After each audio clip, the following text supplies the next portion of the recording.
ধর্মনগরের প্রাণকেন্দ্রে অবস্থিত শ্রী শ্রী হরিমন্দিরের বাৎসরিক উৎসব অনুষ্ঠান অনুষ্ঠিত হয়।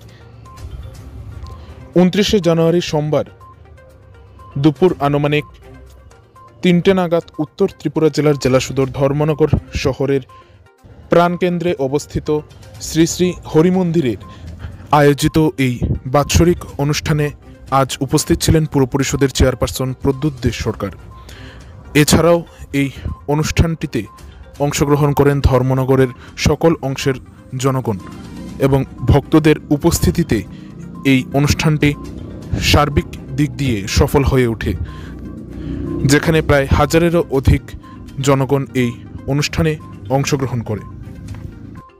56 প্রহরব্যাপী আয়োজিত এই যজ্ঞানুষ্ঠানকে কেন্দ্র করে আয়োজিত কীর্তনে ভক্তদের উপস্থিতি ছিল লক্ষণীয়।